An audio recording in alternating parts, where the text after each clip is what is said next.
Então nós temos, gente, quando a gente analisa o ciclo do ácido cítrico, nós podemos ver também que existem diversos intermediários, assim como ocorreu com a via glicolítica.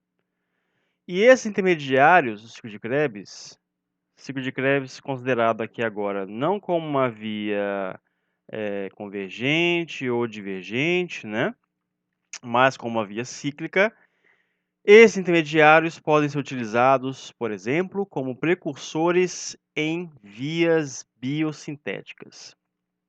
Ou seja, como eu falei lá atrás com vocês, existe uma característica muito importante do catabolismo em que boa parte das vias catabólicas são convergentes, diversos precursores chegando ao intermediário comum, como por exemplo, o maior exemplo desses intermediários é o acetilcoenzima A.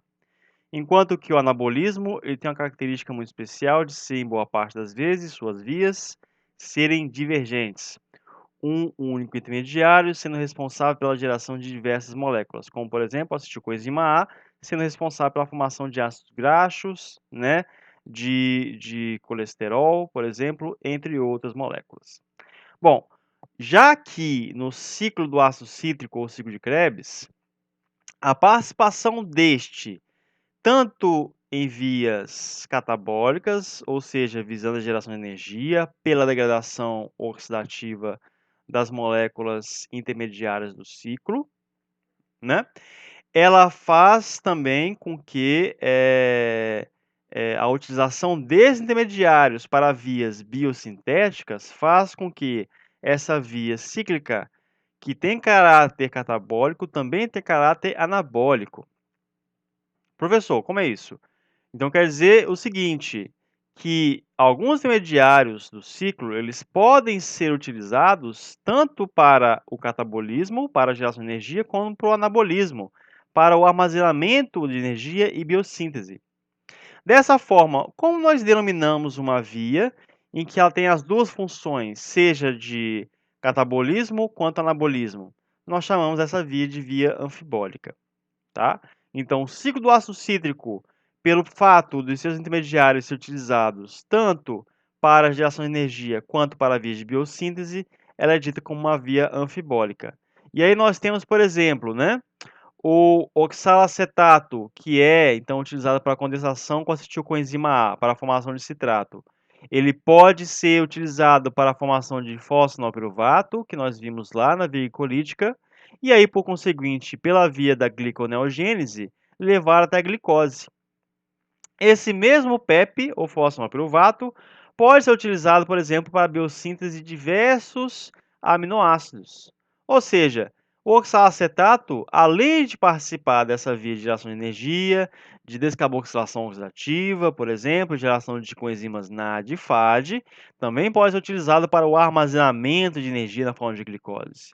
Ou então, a glicose pode ser utilizada depois, posteriormente, para a formação de glicogênio ou mesmo outros compostos. Tá? O alfa-cetglutarato, né, outro alfa-cetoácido, também é utilizado e ele pode ser utilizado para produzir glutamato, que irá então formar, por exemplo, purinas ou outros aminoácidos, que irá formar, por conseguinte, né, assim como esses aminoácidos aqui gerados pelo fosfenopiruvato, proteínas, né? Então nós temos aqui vias divergentes ocorrendo a partir de intermediários do ciclo de Krebs, ou seja, vias anabólicas a partir desses intermediários. Assim como ocorre também, então, a convergência do acetil-CoA para essa via catabólica, né, degradando, né, o acetato até CO2 e água. E aí, gente, isso envolve, logicamente, a participação de uma diversidade grande de enzimas, né? Algumas das enzimas, por exemplo, elas podem até mesmo alimentar, né? Se nós utilizamos o ciclo de Krebs, se nós utilizamos esses intermediários, o ciclo de Krebs, obviamente irá faltar intermediários para uma dada função do ciclo. Se há necessidade do ciclo de que ele tenha um papel mais catabólico, e eu retiro o intermediário do ciclo, eu preciso repor esses intermediários de alguma forma. E como que ocorre essa reposição? A partir de reações que produzam esses intermediários, como é o caso aqui dessa reação catalisada pela famosa enzima málica, presente tanto em eucariotos como em procariotos. A enzima málica, ela catalisa o processo de catálise, né, da transformação do piruvato até malato, que aí então faz com que seja capaz seja possível a formação do oxaloacetato. O oxalacetato, ele pode ir, por exemplo, a PEP, o fosfonpiruvato, a partir da PEP carboxiquinase, tá? Aqui, gente, perdão, porque tem vários errinhos, tá, de ortografia, mas aqui seria a fosfenolpiruvato carboxiquinase, tá? Aqui seria o piruvato.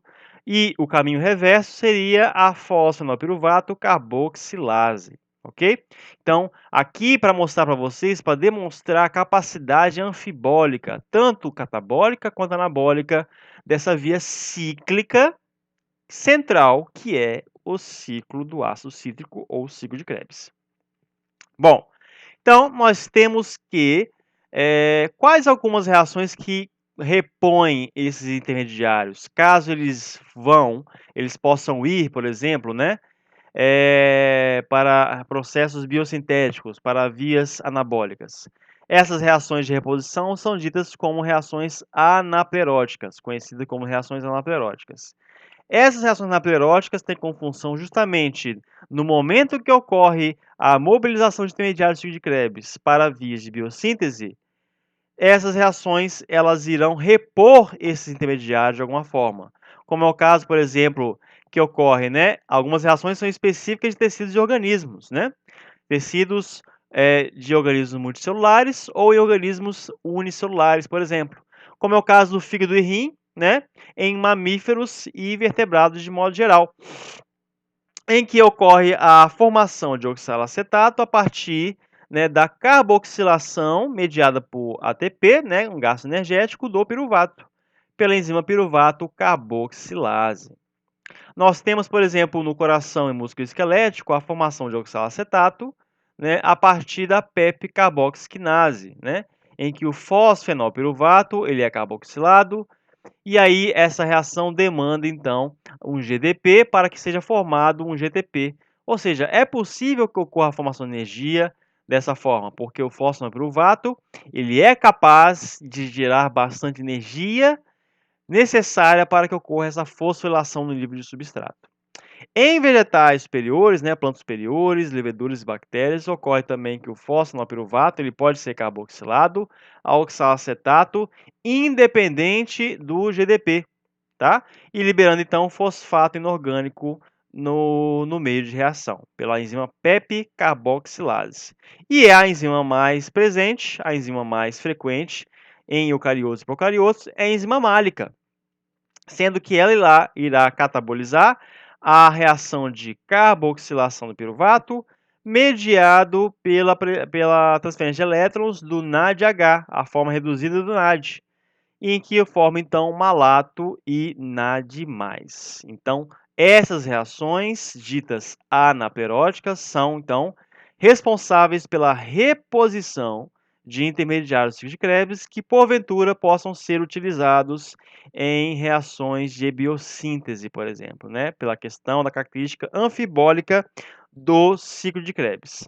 As reações mais comuns normalmente transformam piruvato, né, ou fosfenopiruvato em oxalacetato ou malato, né, como nós pudemos ver aqui. E aí, finalmente, né, uma etapa importantíssima do nosso estudo de hoje, que é a regulação. A regulação do ciclo de Krebs ou ciclo do ácido cítrico, né? Novamente, quais são os principais mecanismos de regulação?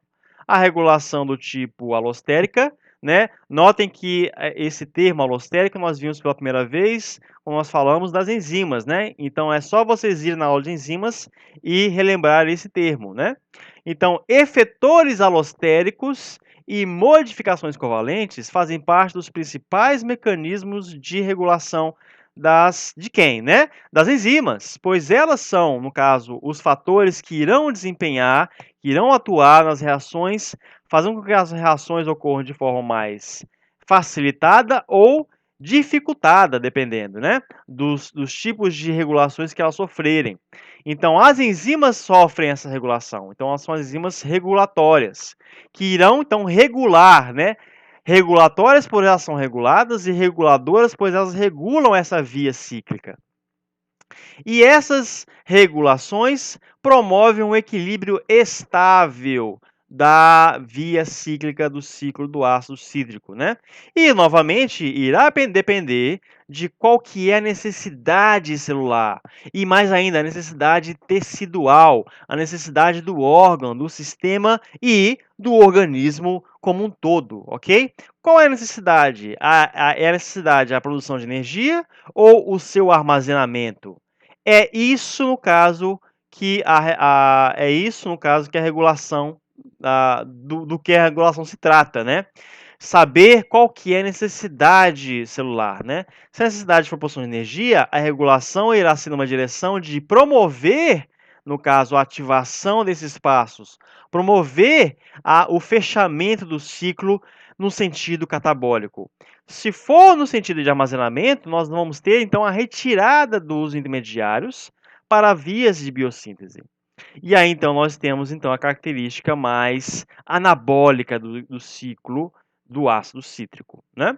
E aí, por exemplo, um exemplo interessante é que o cálcio, ele é um elemento importante também para a regulação, justamente em mamíferos, por exemplo, e alguns organismos. Por quê? Porque a energia, ela é muito necessária, por exemplo, para a contração muscular.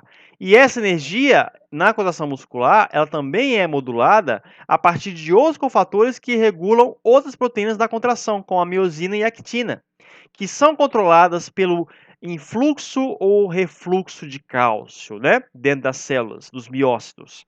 E aí, então, o cálcio também participa, ele participa de forma tão intrínseca nesse evento de contração muscular, que ele também irá regular até as próprias enzimas do ciclo do ácido cítrico. Então, alguns exemplos de regulação, né, que irão ocorrer, sobretudo, aonde? Nas reações irreversíveis, nas reações ditas irreversíveis, as grandes válvulas ou gargalos do fluxo metabólico. E aí, então, nós temos que, por exemplo, né, a formação de acetil-CoA, ela é por si só uma etapa irreversível, nós vimos, né?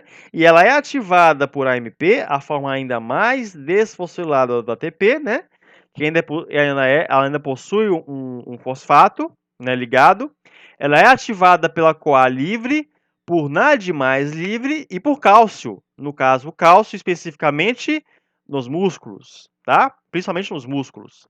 Enquanto que ácidos graxos, NADH, ATP e acetil-CoA irão provavelmente inibir, justamente porque eles irão indicar que a célula ou o tecido não necessita mais de energia, mas sim que ocorra o armazenamento dessa energia. Então, de forma muito semelhante, podemos ver aqui, né? O AMP regula esse complexo enzimático, né? O complexo da piruvato desidrogenase. Mas aqui agora nós podemos ver o ADP sendo mais prevalente, né? O ADP, ele é o produto, né, primordial da desfosforilação do ATP. Então, ele, em grande excesso, irá sinalizar para a ativação dessa parte catabólica do ciclo, tá? Ao mesmo tempo que o succinil-CoA, produto do próprio ciclo, né? Quer dizer, intermediário do próprio ciclo, NADH, que é um produto do ciclo, citrato, que também faz parte do ciclo de ATP, em excesso irão sinalizar que ocorre, então, uma grande quantidade de energia. Então, não é mais necessário que ocorra uma maior produção, e sim o seu armazenamento. O ATP também aparece aqui na regulação da isocitrato desidrogenase. Aqui só lembrando que essa etapa de regulação é a etapa de regulação da citrato sintase. E nós temos aqui primordialmente o cálcio regulando o complexo da alfa-cetoglutarato desidrogenase. E o succinil-CoA, o seu principal, o produto imediato, né, sendo o principal inibidor. Bom, gente, só para lembrar aqui, antes de finalizar nossa aula, né, da importância do citrato, né? O citrato, além de ser importante intermediário do ciclo de Krebs, ele também é muito utilizado, né, em biotecnologia, né, e em indústrias que utilizam biotecnologia, como um importante reagente, né, um importante componente para diversos processos, como por exemplo, processo de produção de refrigerantes, né, como um grande conservador, por exemplo, desses produtos, antioxidante de alimentos, né, ele é produzido principalmente por esse fungo, o Aspergillus niger, a partir de melaços de beterraba. É um processo já bem estabelecido, por exemplo, em diversos países. E ele é utilizado também como um quelante de íons metálicos, né? Ele pode ser um quelante, por exemplo, de alumínio, né, na sua forma mais oxidada, né, mantendo esse alumínio complexado, né, quelado, e impedindo, por exemplo, que ocorra a contaminação de solos, por exemplo, né, ou de outros materiais. E esse citrato ele pode ser muito bem produzido de forma em larga escala, né, em biofábricas, na forma de plantas geneticamente modificadas. Gente, aqui então para fechar nossa aula, uma visão geral do que a gente viu até aqui, né? E para onde nós estamos indo posteriormente, né? Analisar o destino final de quem? Dos elétrons, né? Nós vimos aí que nós temos processos de descarboxilação oxidativa, de desidrogenação, que representam grandes eventos de oxirredução. Oxidação e redução, né? Oxidação de quem? Dos compostos intermediários, dos compostos orgânicos das vias, e redução de quem? Das coenzimas, NAD e FAD, que irão levar esses elétrons para algum lugar, que nós vamos ver na próxima aula, né? Que no caso aqui, o primeiro ponto é a chamada cadeia de transporte de elétrons. Então, nós vimos então que numa célula normal, né, sendo essa célula aqui, por exemplo, eucariótica, porque apresenta diversos compartimentos subcelulares, né, nós temos aqui que a glicose, um ponto central, né, representando o ponto central das exoses, ela pode entrar então na via glicolítica e pela via glicolítica produzir piruvato. Durante a via glicolítica também ela produz NADH, né, a partir de NAD+. Se ocorrer a presença, quer dizer, perdão, primeiramente, se ocorrer a ausência de oxigênio, esse piruvato poderá ser destinado à via de fermentação, podendo ser, por exemplo, em uma célula do miócito, por exemplo, em bactérias, lactobacilos, ele pode ser adicionado a lactato, para que ocorra a regeneração. A regeneração do NAD+, é o grande objetivo dos processos fermentativos, da fermentação. E aí esse lactato, por exemplo, ele pode ser aproveitado em outros processos. E aí esse NAD+, ele pode então voltar a retornar à via glicolítica para que então se continue o processo. Mas na presença de oxigênio, nós temos então que o piruvato ele será direcionado para as mitocôndrias, em que, passando pelas membranas das mitocôndrias, né, da mitocôndria, o piruvato então será utilizado para a produção de acetilcoenzima A, que irá ser direcionado e entrará no ciclo do ácido cíclico, né, aqui denotado na sigla em inglês, tá? Então, aqui também nós temos processos de oxirredução com descarboxilação, né, ou descarboxilação oxidativa, e aqui também nós temos esses diversos processos acontecendo, né, gerando então uma grande quantidade de coenzimas reduzidas do tipo NADH e FAD também, FADH2. Ao mesmo tempo que ocorre a produção da grande moeda energética, que é o ATP, ok? Então, esse é o caminho que nós vimos até aqui, né, nessa primeira parte nossa sobre o metabolismo, ok? Gente, muito obrigado por estarem até aqui na nossa aula, né? E aí, então, nos vemos na nossa próxima aula para continuarmos nosso tema sobre metabolismo na nossa disciplina de bioquímica, certo? Um grande abraço para vocês.